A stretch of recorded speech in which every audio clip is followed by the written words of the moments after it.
Okay, live from New York City. I'm supposed to have an interview right now with Lisa McDonald in Dundas, Ontario, Canada, who's an author, radio show host, and a mom. And what she isn't, apparently, is someone who can work Hangouts on Google. So I'm just going to improvise this very, very fast. What I was going to ask Lisa, and I'm doing these every single week, so it's a little bit unfortunate she can't get on here.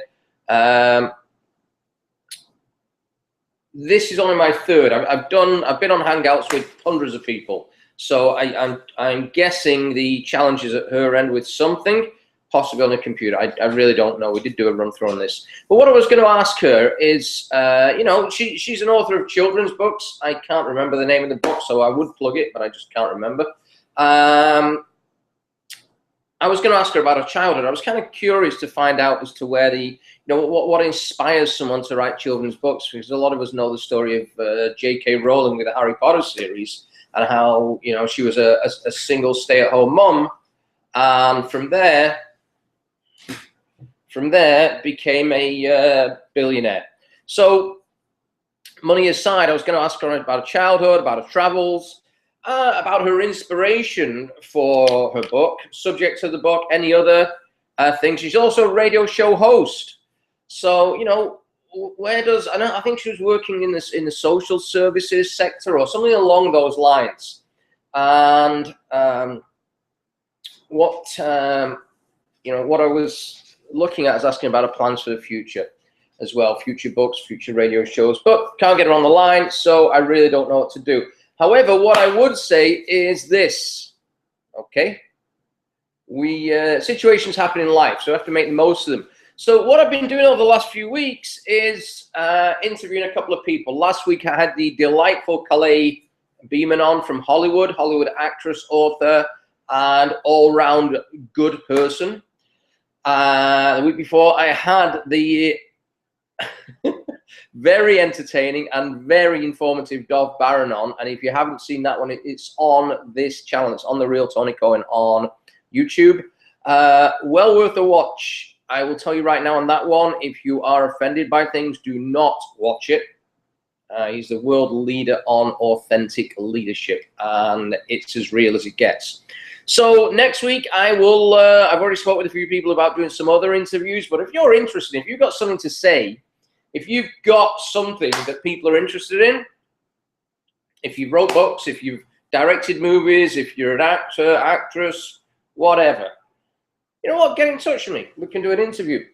In the interim, what I would say on the wrap-up of this is anyone can do what I'm doing. So, you know, years ago, the only way or the best way to get out of the #1 fear of the human race, which is not death, it's public speaking.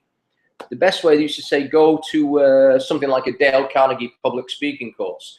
Go to a, what they call it, Toastmasters or something like that. Hey!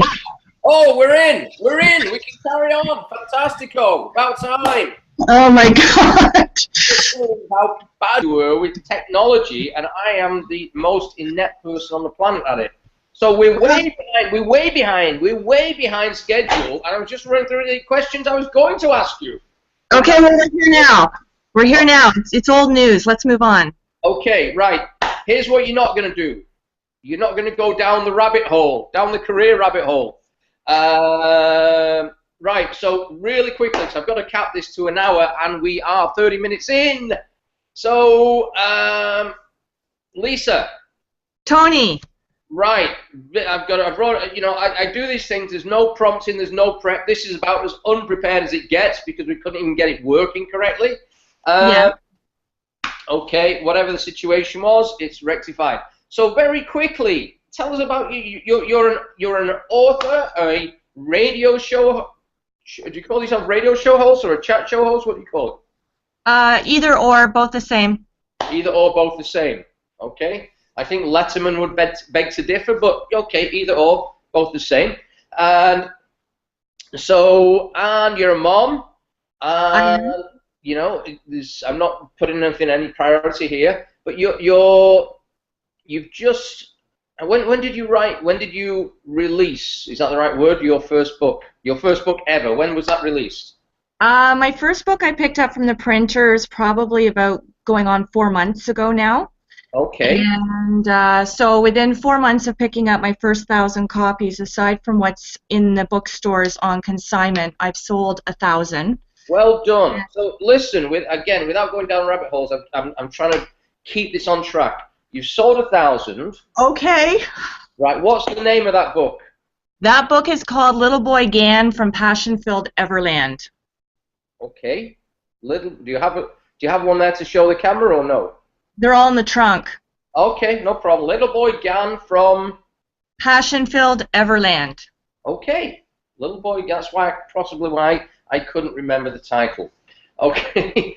So and you correct me if I'm wrong. Do you have some other books lined up that are either going to print or being produced? Yeah, I actually, as of this morning, actually, one of my partners, Ben, he uploaded to my Facebook page a copy of the picture of my second book, which is titled Reimburse the Universe.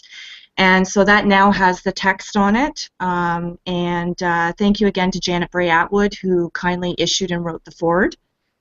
So that's going to be going off to print this week. Cool. And if I have this right, is it a series of 4? Have I got that right? There are 4. Okay. Correct. Wonderful. So one thing I'm kind of curious on. They're all children's books, yeah? These ones currently, yes. I'll be moving on to other types of writing. Okay. So tell us about your childhood. Pardon?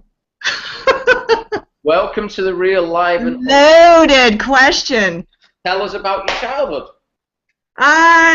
Well, I just kind of immersed myself in sports. That's kind of how I got through my childhood. And I used to be a competitive swimmer. And one of the people that I used to swim with, she actually went on to the Olympics, Joanne Millar. She was phenomenal. So yeah, I swam for the Hamilton Wentworth Aquatic Club, and I swam for the Brantford Aquatic Club. Butterfly was my favorite stroke. Yeah, I hung out with friends. I did a lot of sports and did a lot of writing. I've written my whole life. And yeah, so it's a bit of a blur, Tony. Bit of a blur. So the writing is something, if I've got this right, the writing is something you got into in your childhood. Is that correct? Yes, very early on in my childhood. Okay. And I used to write poetry as well, so it was a combination of poetry, short stories, just using my imagination, having fun with it. Okay. And where do you think that came from? Are your family writers? Did you have a... my family's actually quite creative. My dad's a former professional musician, and so back in the day he hailed from Glasgow, Scotland, did most of his writing and playing and gigging in London, England. And so he played with all the greats before the greats became the greats. And so yeah, he did that. And my mom used to be a bit of an artist. She was ambidextrous. She could draw, paint, whatever, with both her left and right hand. She used to write poetry as well. And she actually got on the radio and did some poetry contest type thing, and she won. So, I mean, there's a lot of creativity in my family. We're very determined folk. We're very competitive. You know, everything we aspire to do, we do, and hopefully I'd like to think quite well. And yeah, so that's kind of my roots. Okay, well that's interesting, because it's it's always interesting to find out where it stems from with whatever anybody does. Last week I was speaking with Calais on her. She's an actress, and she said, like, at school she did an acting show, and Dog was curious again from a young age. This is kind of interesting. So I just want to say I saw both those interviews. They were very well done. Probably from the person being interviewed, not by me. It was a good effort, joint effort. Okay, brownie points for that one. Always. Your first book, the one that's out now. What was not the motivating to write the book, but where did the actual subject matter come from? Is it based on somebody? Is it just something out the air? Is it something you've seen? Is it an experience you've had? You know, the book kind of wrote itself, so I really couldn't tell you, like it just came on its own. But, you know, it's a book that speaks to humility and connectedness and human kindness and passion and compassion. And although there's a lot of really great books out there, you know, at least in my time, this generation, I haven't seen many that speak to those types of combined subjects. It's either a subject on passion alone or compassion, but I really like the story, and it's actually doing quite well within the school system. The teachers are eating it up and incorporating it into some of their curriculum. And although it's a children's book by definition, based on the fact that it's illustrated, it's a message and it's a moral within the story that resonates and speaks to all age groups. And so I have people who have no children, no grandchildren, nieces or nephews, and they're buying it simply for themselves. Or there's a population of people who are buying it for their aged parents in seniors' homes and having it read in reading circles. People are buying it and reading it to their unborn child. So it's gone gangbusters, and I couldn't be more grateful. It's wonderful. It's actually taken off far more than I could have envisioned. Well, yeah, I mean, it appears that way. When you say it wrote itself, so I'm working on a movie script. Mm-hmm.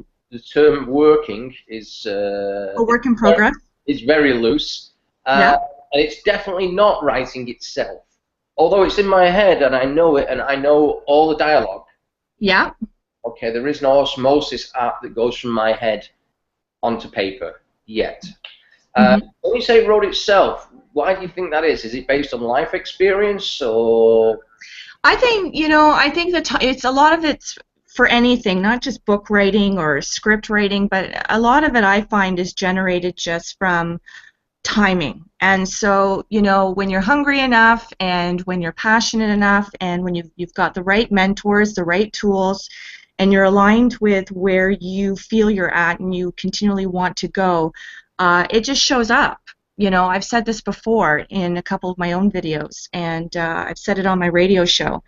And it truly does. And I really do have to give props to Janet Bray Atwood, again, one of my mentors, New York Times bestselling author twice over.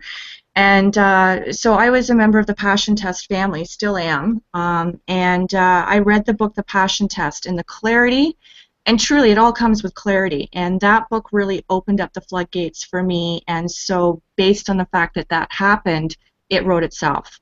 Okay.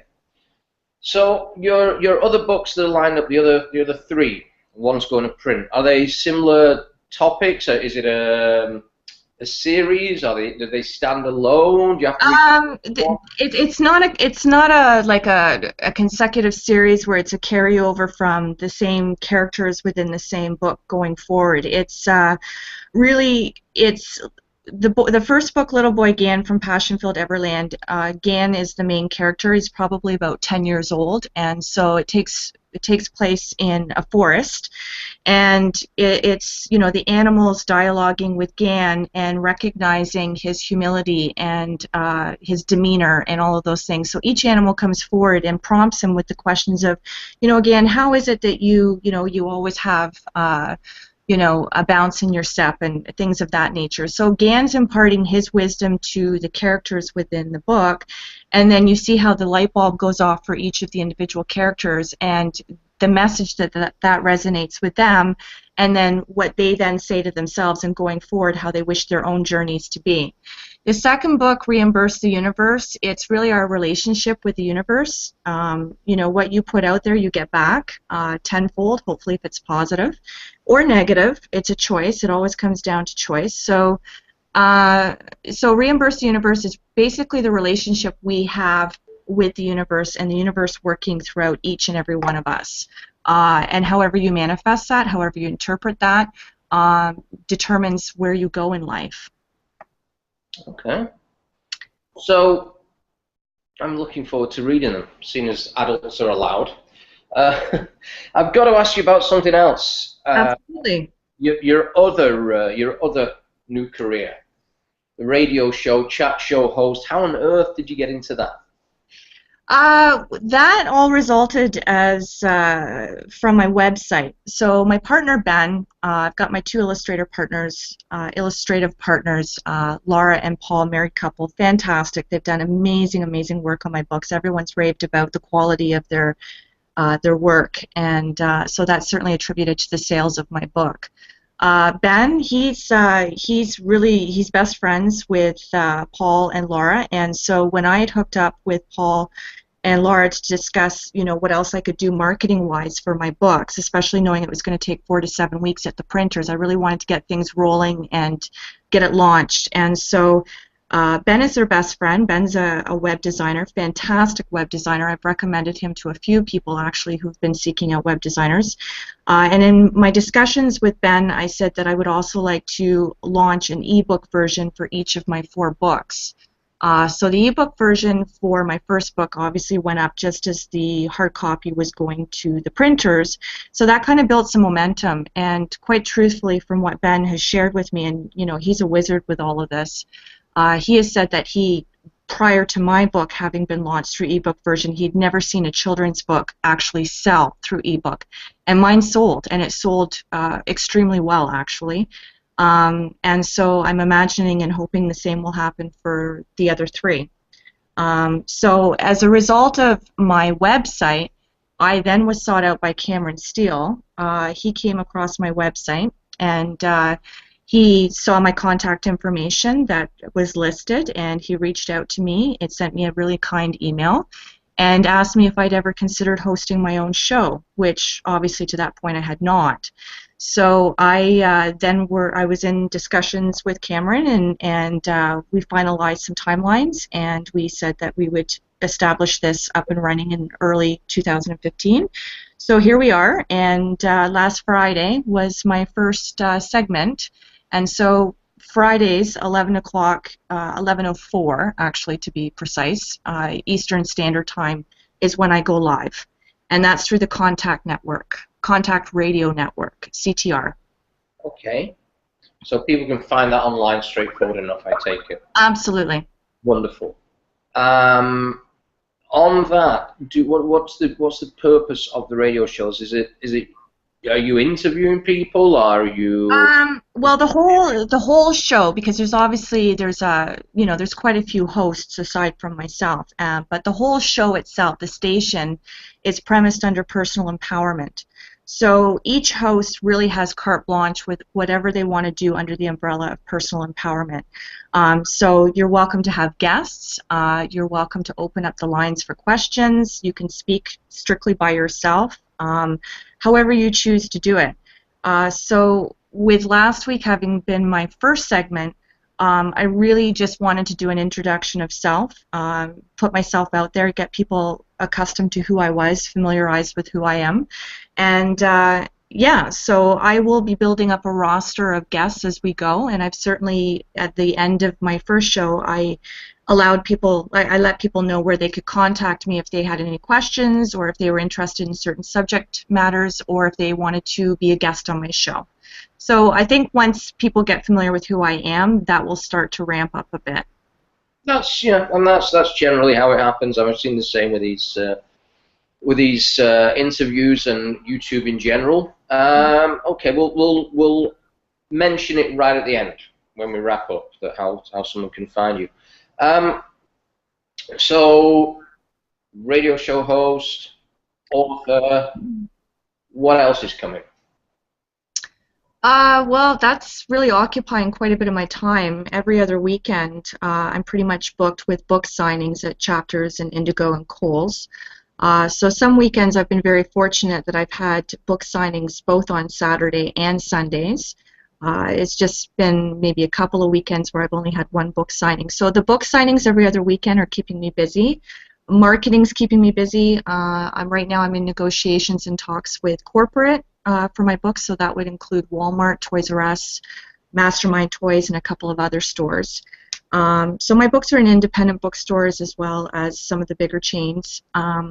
But my intent this year is to get picked up by an agent or a publisher or a publishing company. So I'm just, I'm just going with the momentum. My hands are full. I've got lots going on.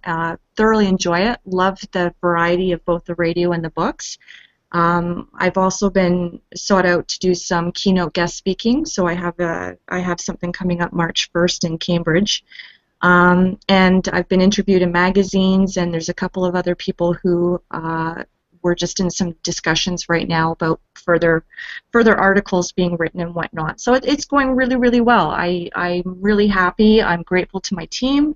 I'm grateful to everybody who's taken an interest in me and my work, who has sought me out. And I just want to say thank you. I'm really, really grateful.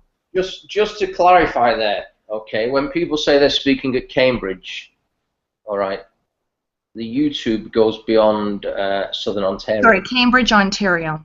Just clarifying, yeah, okay, I knew, okay.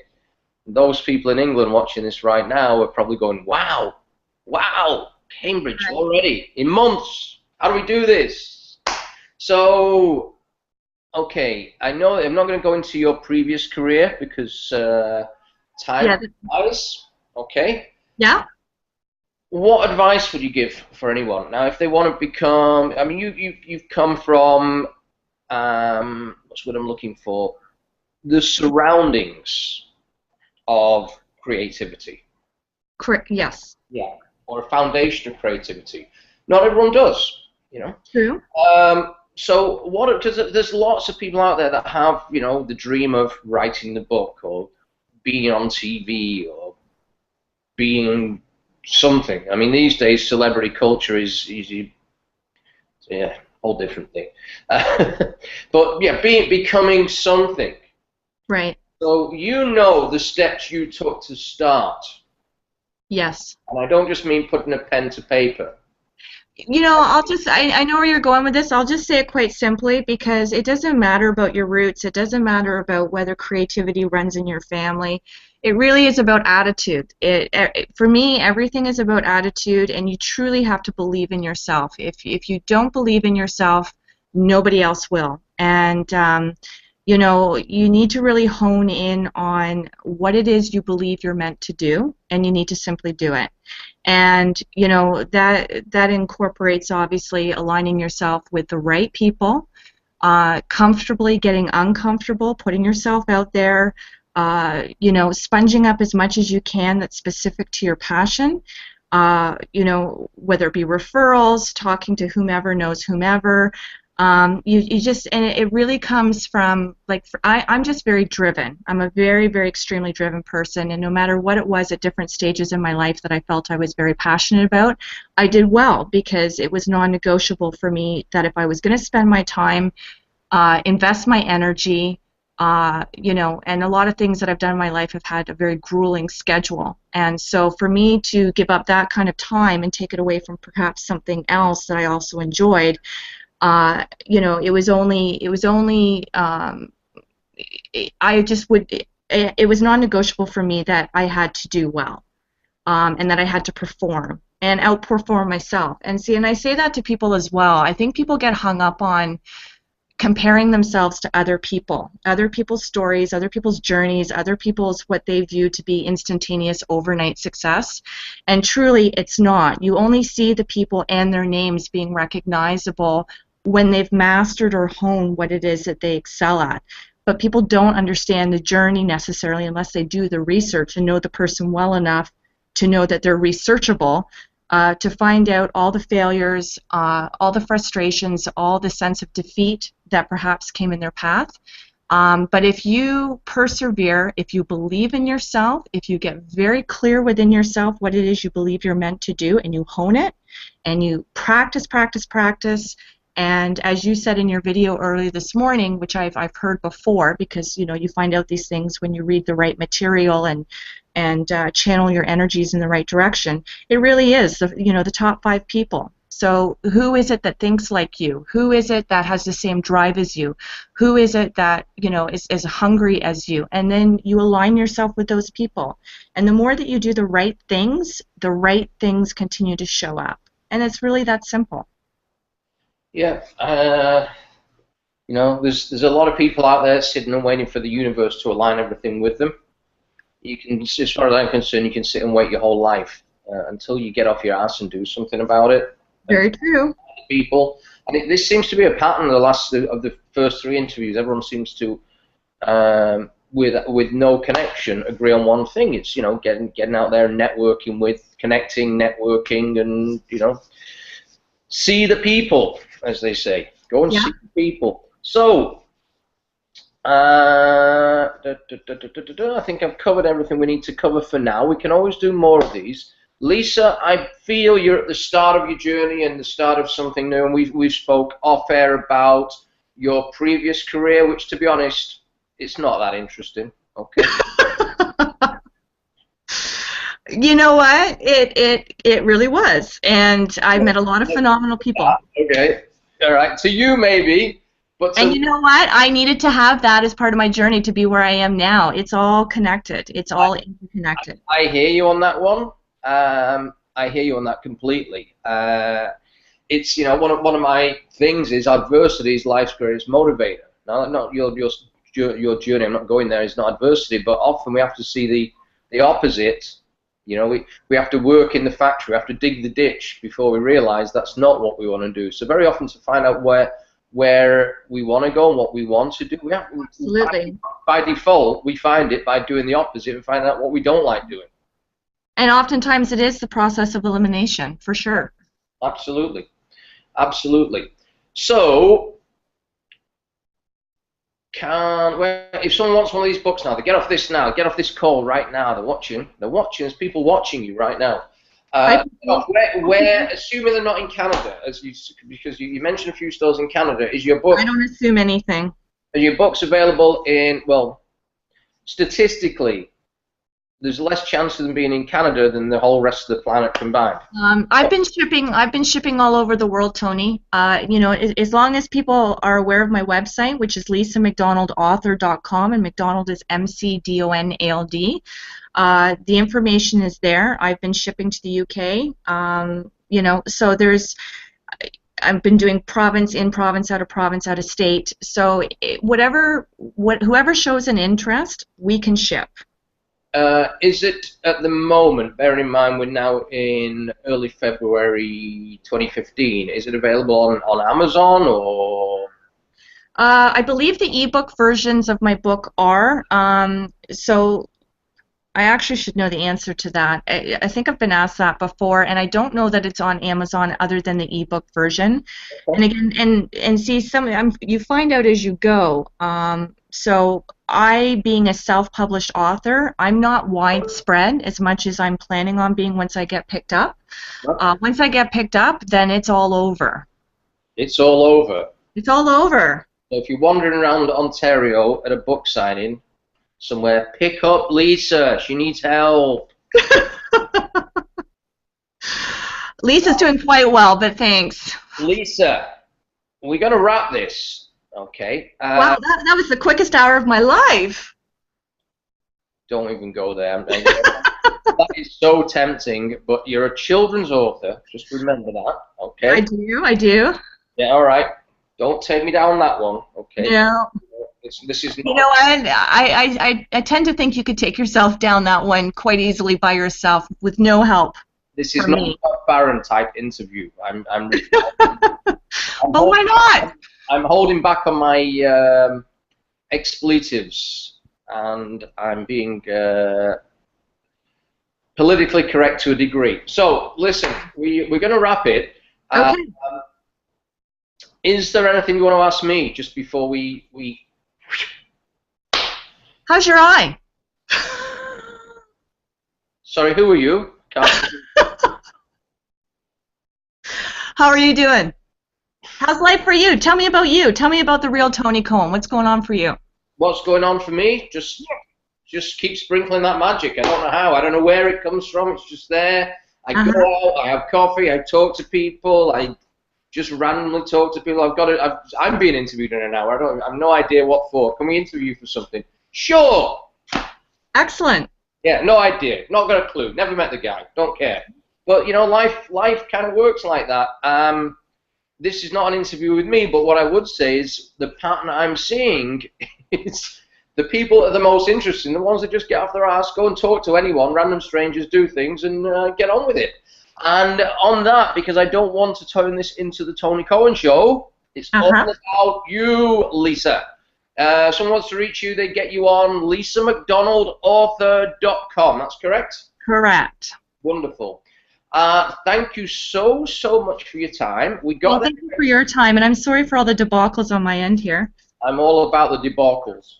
I think, personally, your handling of Google Hangouts, don't write a book on that. For what you know. Okay. Hey, you learn something new every day, right? Yeah. How to test Tony's patience when he's sat on a camera. Got it. So, thank you so much. Thanks everyone for watching. If you're watching this live, watching the interview, the real Tony Cohen here in New York City. Thanks again, folks. Have yourself a wonderful day. Have a great day. Thanks, Tony. You're welcome, Lisa. Bye-bye. Bye-bye.